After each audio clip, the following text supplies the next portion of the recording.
talk about chaos and my journey to get past it. I was born into chaos. It was my programming from birth until I decided I wanted to lead a healthier and better life. It wasn't because my parents intentionally wanted that for me. They too had struggles that they outgrew, bettered themselves upon knowing better, more solid, healthier patterns. I don't want to make it sound like I had negligent parents. They were very present for me in the ways that they knew how to be. We don't know what we don't know until we know.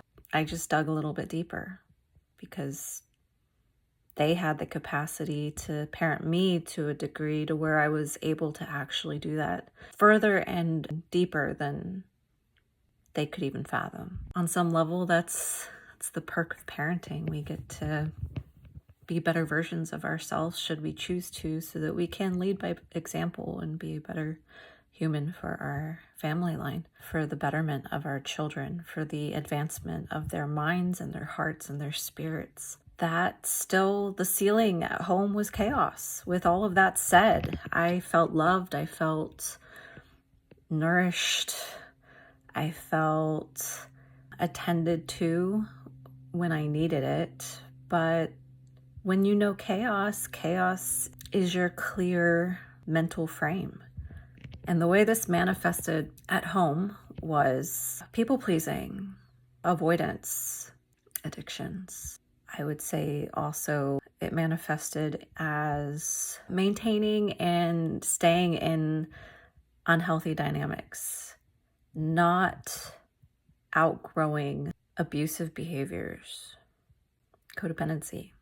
It took until the year my daughter was in my belly, 2013, for me to finally realize, okay, cool, life's been fun, chaos galore, this is great, but I want something better for myself because I want something better for my baby.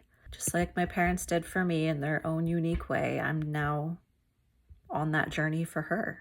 Because of how much work they did for themselves, and I love to give them credit for that, and I may not have done that a lot in the past, I already had a platform to stand on to allow me to dive in even deeper and to look even more honestly at things that maybe they just didn't have the capacity for or the desire for or whatever it was, right?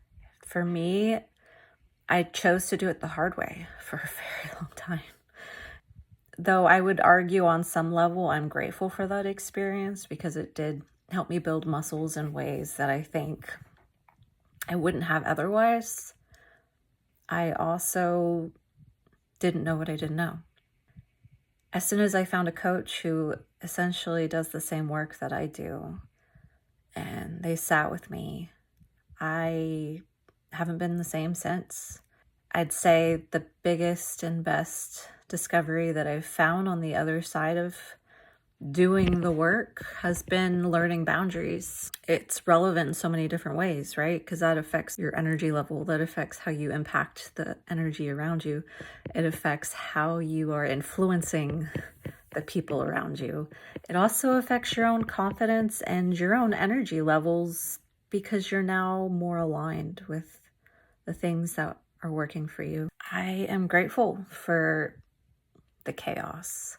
It gave me perspective. Now every single client I have or friend that I have or anyone near me in my life that is open to wanting to work through these things, I've experienced it myself. I've walked through the fire. I've felt the pain. I've burned. I've literally suffered health issues due to all of that, the ways that this chaos manifested in my life. I'm grateful for the chaos because without having that perspective, I wouldn't know what I wouldn't know. I don't think I'd be as humble. I don't think I'd be as grateful. And I also don't think that I would be living the life that I'm living today, where I can truly say that, yeah, I'm not where I want to be at 100%, but I'm very, very happy with where I'm at, with the people I'm surrounded by, with the way that I parent my daughter, with the relationships I have, with my life vision and goals and even my business development. So boundaries, I'd say, would be the gateway. That was the gateway. And that's why I wrote my book, Boundaries Equal Freedom. I am not doing a shameless plug, but just explaining. I feel like these things become a very organic next step for you when you get to a point where you start to see things in your own journey. And then those things become tools for you to help others. And for me, that's been my biggest lesson. Thank you for watching, and have a beautiful rest of your day.